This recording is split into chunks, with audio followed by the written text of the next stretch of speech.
Hello once more. Uh, I'm back with Niklas, and we're here to bring you another spoils game from one of our local tournaments.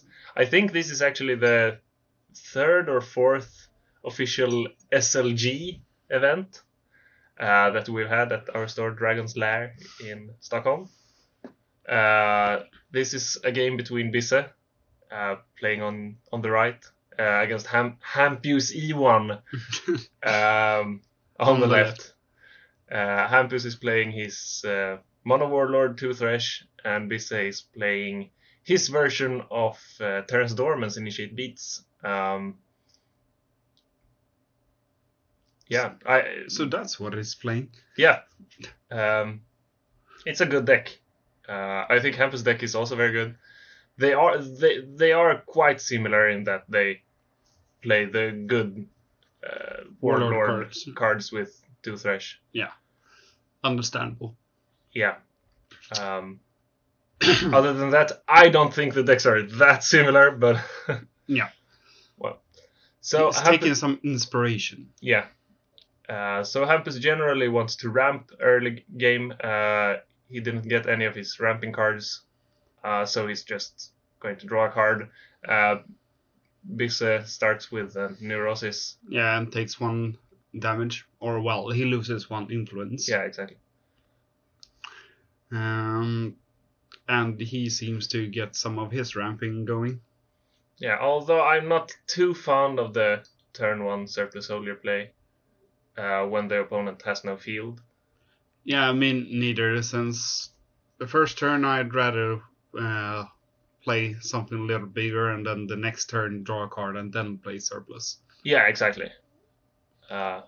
Although Bisse opted to play this way, we'll see if it pans out for him. Well, he knows that Hampus actually plays a lot of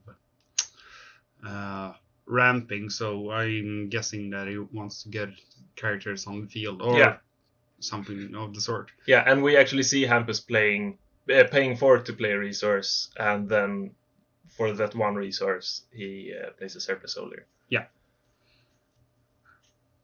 Then Bisse plays his Caltrops of Doom, killing the Surplus as a trigger effect when it enters play. Yeah, and once again, I'm not sure about this play. I think actually attacking with a Surplus Soldier and first. Yeah, because you either way you're helping Hampus, you might as well help yourself at the same time. Yeah.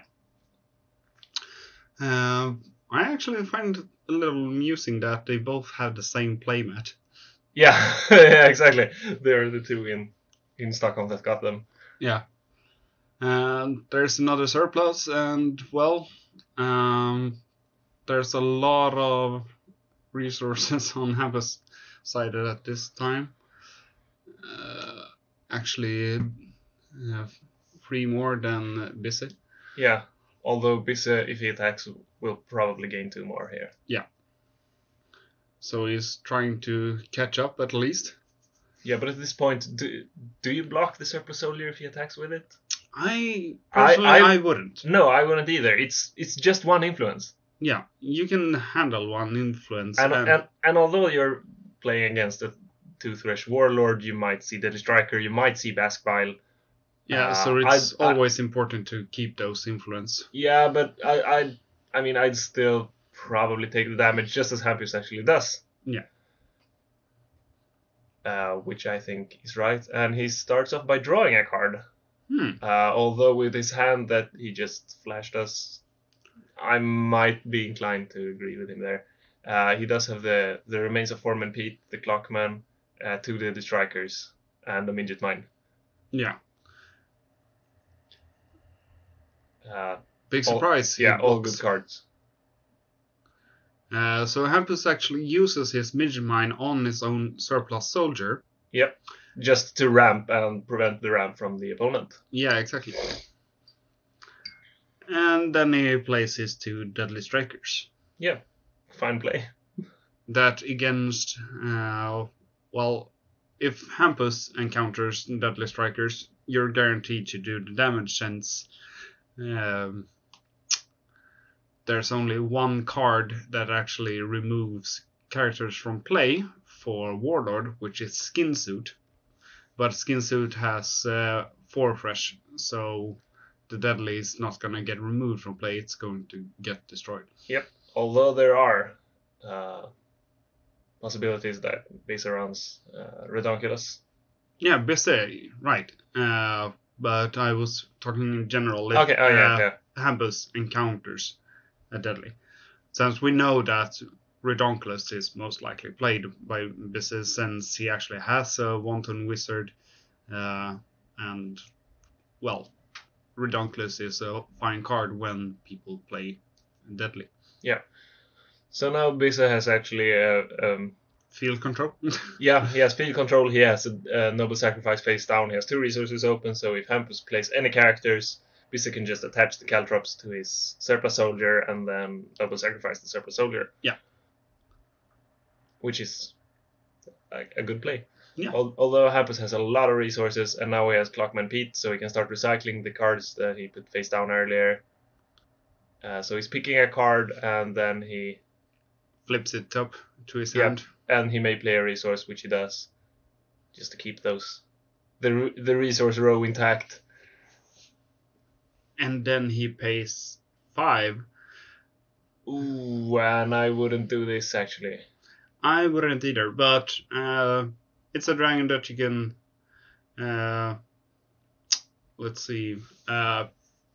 play tactical Fanatical Retriever, right? Yeah. I wait until Bisse tries to use his resources so he can't flip it down. Yeah, when Bisse pays 2 to attach it to a character or something of the sort. Yeah. So that when you play your Fanatical Retriever, which you can play in tactic speed, you actually destroy the Caltrops. Yeah, exactly. And big surprise, Surplus swings away, dealing that 1 damage. Yeah. Same with Wanton Wizard. And Hampus actually lets this one go as well. Since he knows that there's a Noble. Yeah, but also I think there might be stuff like Dragon Juice. I'm not sure Bisse actually plays that. And either way, the damage will most likely get through anyway, and if he doesn't want to play the Noble Sacrifice, you can just attack with the Retriever. Yeah. So I think for 1 influence, that's fine. And then we have the inadequate 1 for Bisse, so now he'll start recycling those Noble Sacrifices and all the cards with flip up. And also start searching for removal. Yep. So Hampus wants some item removal at this point. Well, the question is, what do you search for here? I'm not really certain, since Hampus has a lot of cards, and he has the opportunity to flip down Pete or reduce Pete's ability to pick up his resources, so that he actually can have enough cards in his hand for Redonkulus to be inefficient. Yeah, and also you have the Noble Sacrifice that you can use once per turn. Yeah. So I think getting a Redonkulus here is not a very good play. I think he should get it for those what-if moments. Yeah, but still, even though the discard pile is mostly empty, I think it's entirely empty except for the Noble Sacrifice, I'd rather get a Dark Awakening, because that card will always help you. Yeah, true. I mean, either that or the Shriva breeding program, so that you can start searching your Dead Strikers. Yeah, that's true. But I'm not sure if he actually runs breeding program. Yeah, I saw it in his deck, so that's... Oh, spoilers. Yeah. So Hampus pays 4 to play Plunging Retriever, which has a tendency to like killing items. I have no idea why. You don't? I think it's because the 2 influence you lose when you play him. Or rather, when he enters play. Yeah. Hampus pass turn, Bisse pays 4 to play a resource and starts by playing a resource. Also something worth noting, that if you ever pay 4 to play a resource at the end of the turn, you should always have a card in your hand that you also want to play as a resource, since there's no point in paying 4 to play a resource and then starting your turn with drawing a card. It's better to draw a card start your turn with playing a resource, since you then have more options in what you want to start your turn with. Yes, I agree with you in general. But there are sometimes when you might want to pay for it to play a resource instead. Yeah, if you suspect your opponent will discard cards or yeah, do something like that. It all has to do with what you think your opponent will respond to you doing. So it might be good to pay for it to play a resource, but most of the time, if you don't intend to play a resource at the start of your turn as well, you're better off drawing that card. Yeah, it leaves you with more resources open, and it also gives you more options. Yeah. So Visser plays the Caltrops, and Hampus responds by flying away with his plunging trigger. Yeah, obviously, since you can't respond to the trigger damage from the Caltrops. No. Now, I'd actually like to see Hampus flip the plunging later again and try to eat Caltrops. I'm not... Yeah, I mean, I don't think he's gonna, but if no, Visser because actually... I think at this point you always save 3 resources open to draw a card at the end of the turn. Yeah. And also to be able to save Caltrops. Save your Caltrops from anything that isn't tactical. Yeah. Did the Wanton get played this turn? Yeah, I assume so. I think that's not 2 resources attached, rather 2 that are overlapping. Because I don't see the Neurosis anyway. So no, I'm guessing it's beneath the Obsession. Yeah. And the turn gets passed. Hampus pays 3 to draw a card. And there's a lot of resources. Yeah, there are.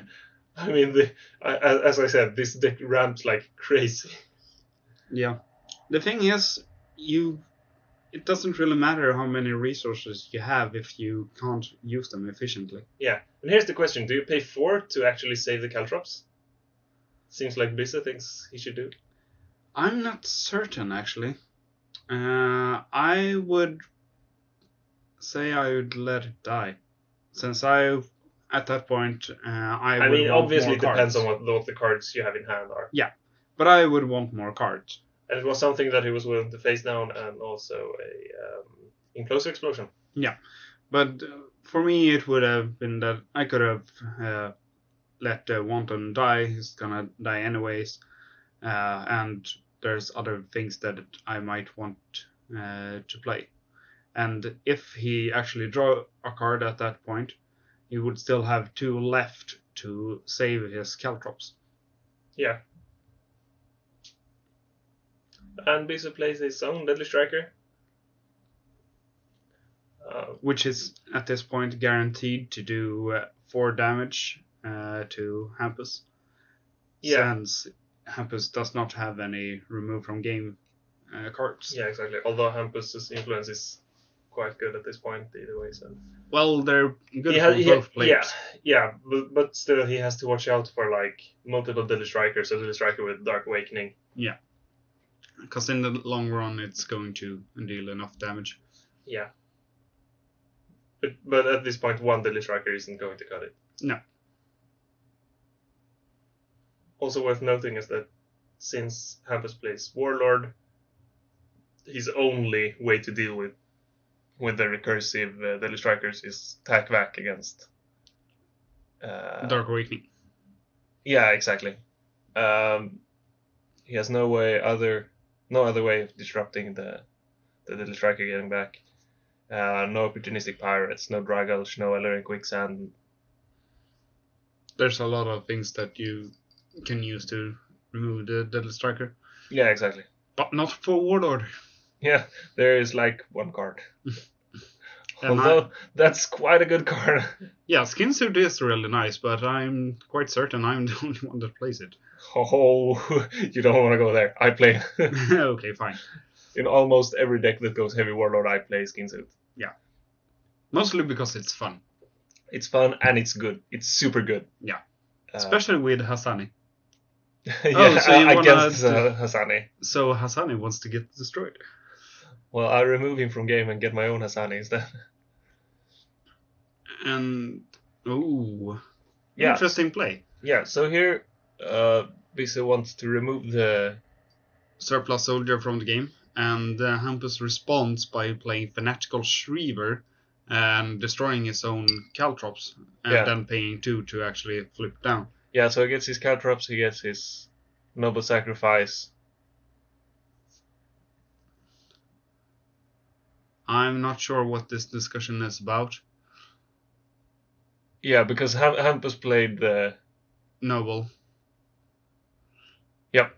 Oh, right. It's during the response. Yeah. Bissett just wanted to make sure that Fanatical was in play. And Yeah. then he plays Noble on it. Yeah, because you get to stop at the Noble Sacrifice stage once again. Yeah. Bissett starts his turn. Although I think that exchange actually heavily favors Hampus. I think so as well.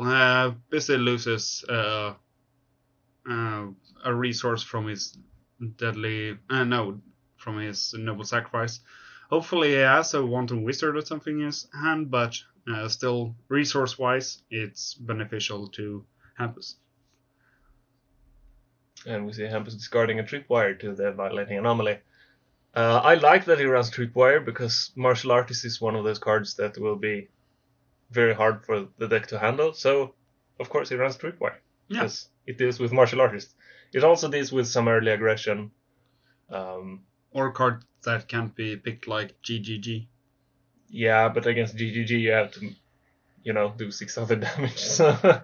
But I don't think that's a problem for Hampus. I mean, he can use his midget mines and other things. He has items. But you still have to do like 9. You have to have 3 midget mines and the Tripwire. Like a boss. Yeah. Yeah, I don't think that is. Yeah, Hampus plays the Caltrops, killing the Deadly Striker. Yep, Since, well, the Deadly Striker is only going to do more damage if it stays in play, so you might as well kill it early. Yeah, I mean, you're going to take the damage either way. Why not make it only 4 damage and not 8 or 12 or something like that? So I agree wholeheartedly with this. I mean, I've seen some players like, no, I don't want to kill off the Deadly Striker, and then they get hit by it in the face, which is 4 damage as well. So, if you don't have any... Remove from game, you want to destroy it immediately. Yeah. Dark Awakening in, I'm guessing, Deadly. Yeah. The obvious choice there. And he seems to want to block with his Deadly. No surprises there as well. And I'm guessing there's gonna be either a Noble or Implosive Explosion on the Deadly. Yeah, I think the Deadly is going to go either way. Yeah, Implosive. And Bissett does... Yeah, you're not gonna wanna... blow. Dark Awakening or Noble. Yeah, exactly. It's the Hammer Smash you want. Yeah. So, with this attack, if this gets resolved, Hampus is going to take 2 damage from the Violating Anomaly, putting him at, I believe, 7. Yeah, I believe so as well.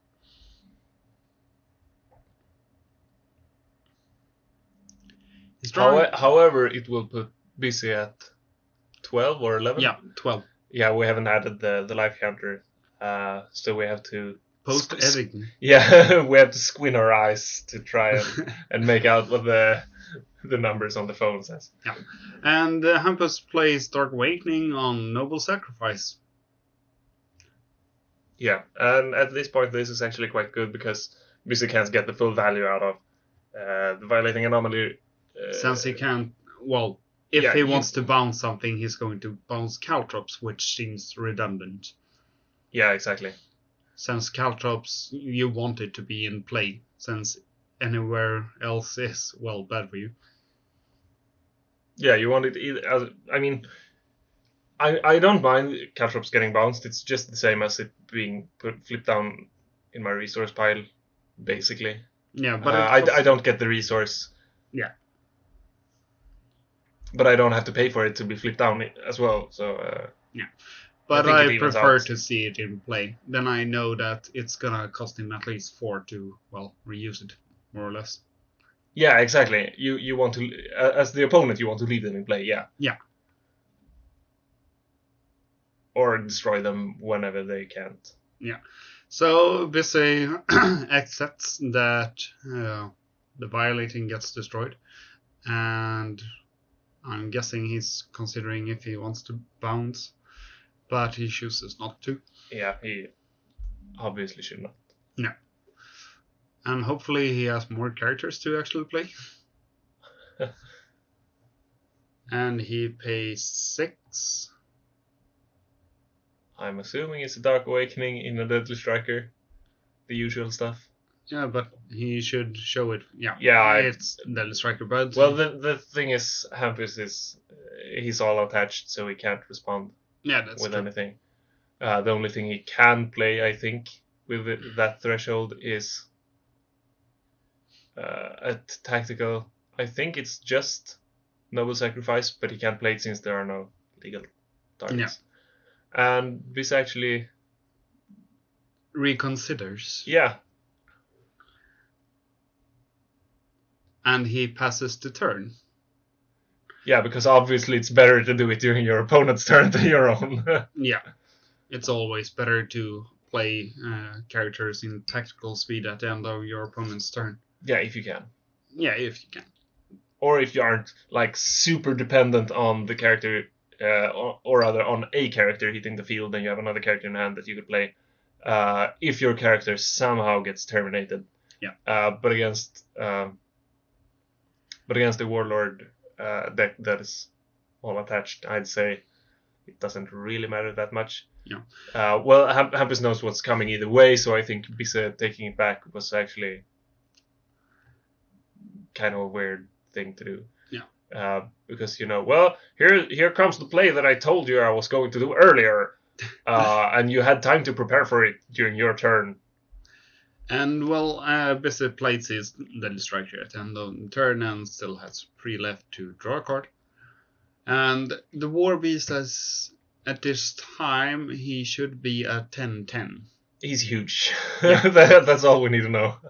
The War Beast has a tendency to be fat, but yeah, it seems that Hampus has stopped ramping, and Bisa actually has more resources now, I think. Yeah, I think so as well. But that's mostly because Bisa using Wand and Wanton Wizard is very cost efficient for him. Yeah, but also the thing is that, I mean, you always want more resources. Yeah. But I think... Wait. Yeah, we passed turn, or what? Yeah, so this is the part that I've been told about, where Bisa just casually picks the War Beast with the Dragon Archer because, he might. And he's... oh, Bisa. And it just gets destroyed because he picked the character. Yeah. And he was like, where's my Dragon Archer? Oh, why did I put it in my discard? And Hampus says, well, my War Beast is actually huge, so you just paid 5 to kill your own guys. Well, that's what might happen sometimes. Yeah. Either way, Bisa still has a few opts he can go with. Yeah. So the thing with Dragon Archer is, it's you might wanna use it to pick a character. You might pick a character. You may pick a character. Yeah. It's not you may inflict damage. No. And I think Bisa got the two confused. Yeah. But he has a Dark Awakening in his hand, so he's gonna handle the War Beast. It's just a shame that his Dragon Archer died in the process. Well, the thing is, he also has a... Desolate. No, he also has the Essence of Deception in his hand. No, Essence of Rage. Rage, I mean. So he could deplete the War Beast. Yeah, attack, and then that would be very good for him, since it would leave Hampus at 2. Yeah, and he could influence. then use Noble to actually inflict 4 extra damage and killing. No, I mean, after that, Hampus would be left with no field and only 2 influence. Actually, it would be left with 1 influence. Since you would... Yeah, I'm sorry, he's at 9. I was bad at math. But the problem with that is, if he has tactician vacation... No, it doesn't even matter. Because you have to do it either way, right? Yeah. So the only thing is that if he... Yeah, so actually, that's what that's what he does here. So if Hampus has tactician vacation, he doesn't want to play it now, but rather on the next turn. Or rather on the next, on the Dark Awakening thingy. So he attacks, and now is actually the time before Hampus gets to draw a lot of cards, so he might draw into... I'm not even sure he plays Tactician Vacation. Me neither. But in this case, Bisse wants to wait until Hampus draws card at the end of his turn and then use Noble Sacrifice at that point. Since otherwise the War Beast can kill him. Yeah, because Hampus just has to play 2 resources. Yeah. And if Hampus actually does run back or Blazing Zero. Yeah, we see here that this actually has a Noble Sacrifice. Yeah, but down. He should have waited either way. Yeah, I agree. But we're not the ones playing the game, so. Well, I actually, it kind of depends. Depends on what? If Bisse has the... No, I still think you'd wait. No, sorry, I'm just rambling. I'm trying to think about an edge case where this is the right play. I think waiting is better. Yeah. But it's also a tempo thing. Yeah, it's also the thing, because now Hampus is left. He's left with 4 resources. If he doesn't do anything, he basically gets all the other resources back. So he has more options to draw into cards. And that's actually a thing that players sometimes do. They sacrifice drawing a card to gain, or rather to prevent the opponent from responding to you paying your last resources to draw a card or whatever you want to do. Yeah. And that's actually a very good way of locking your opponent out. And Hampus actually pays to flip the Caltrops down. No, it didn't. No, seems like it didn't. And I think this is the right way to do it, because you want the Caltrops in play, since he has I think it was 3 blow-ups or something. Yeah. So that's quite a lot of burn, actually. If Bisse actually gets one of his blow-ups, it's more or less game over. Yeah, he needs to get a blow-up, or even a Dark Awakening would do it at this point, since he can just Dark Awakening the Essence of Rage. Yeah, and do it, end it with style. Yeah, exactly. So Bisse has to draw, I think it's either blow-up, Dark Awakening, or... Essence of Rage, Deadly Striker. No, he only plays 1 Essence of Rage, actually. Oh. Oh, right, he can search for it. Yeah, he can search for it with Wand, and it's a good card, but it's not the card that you want to, play every turn, spam it. No. Unlike, say, the Striker, that you want to play every game. So, there seems to be some thinking. We see the Balkan Foe Crusher. I love that card. Yeah. Trigger damage. Yeah, it's super good. It's, good against everything. Yeah. For those that don't know it, when you pay 2 for Balkan Foe Crusher's ability... Crush Wave! Yeah. His part of the cost is actually destroying him. So when he gets destroyed, he automatically does 1 damage in trigger to all characters in the field. A part of the effect is that he does that extra damage. So in trigger speed, you can kill all the Dwarvish Grim-Mulking, Micromagigs. Yeah, so basically you pay 2 and you get to inflict 1 damage to every card and draw a card, and then your opponent has the chance to respond, and if he doesn't, or when he's finished responding, you do another 1 damage to everything. Yeah. So actually, he's one of the better cards for actually dealing field damage. Yeah, because you can't really respond to him. No. He's like, well, I'm off, see you guys, BAM! And then he crushes everything. Yeah. So the Microimaging Master can't respond to it or anything on the sort. Bishop plays his Dragon Archer, Yep. actually playing it correct this time. Ooh. And oh, And here we see the violating anomaly against a very full hand. ouch. I mean, that's a lot of threats. Yeah, I'm guessing Deadly is going to get picked.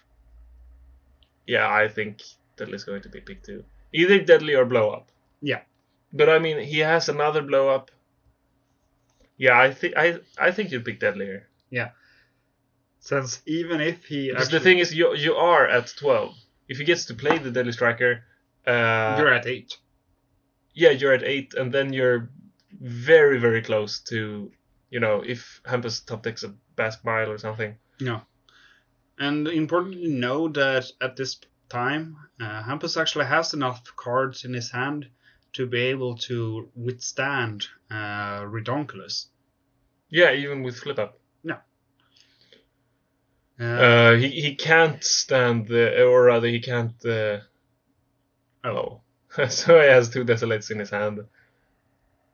Although that card is not super good against No, at the this striker. But the thing is, you get the damage through. So you can even, if you're really desperate, you can play it for like 2, kill your Violating Anomaly, and bounce the Deadly Striker. Yeah, but at this point, having the Desolate, depending on what characters Hampus decides to play, it might be good or bad for him, since if he plays a character with 3 strength and one with 2 strength, he can just pick which character to block, and the Desolate won't affect it.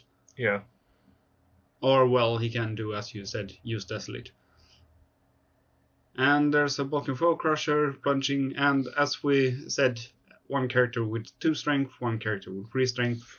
So yeah, Desolate... although it's definitely the wrong character with 2 strength, because if Bisse actually kills Desolate and says 2, he gets to inflict 1 damage to everything. He gets to bounce the War Beast. So he bounces the War Beast. He nobles. But the thing is, I don't see why he does this. He had game. Yeah. If he had played the Desolate for 2, he would have killed the Bulking Foe Crusher, which would have in turn killed plunging. Oh wait, so he bounces the plunging. He could have bounced the Bulking Foe Crusher. Yeah. To once again kill the plunging, and then attack for game. Well, but although he has the Desolate in his hand, and so he's going to handle it, but still, point still made. Yeah, I think Bisse played this in a very contrived way. He could have just played 1 card and be done with it. And he starts by drawing. Yeah, well, Midget Mine inflicts 2 damage to a character. The Dragon Archer obviously will only take 3 in total. Yeah, exactly. If he doesn't remove the bulking is going to destroy it. Yeah, so I think we finally see. They say, would you stop drawing cards and stuff? Just play the card. Yeah. Thank you. So he plays Desolate for 2, and that's game. Yeah. And I think here Hampus actually points out that if you just have bounced the Bulking Foe Crusher, you would have killed my Plunging Reaver. Yeah. A misplay from Hampus to actually play both characters. But yeah, but the thing is, he had to. Yeah, exactly. Because he had no other characters in his hand. So no.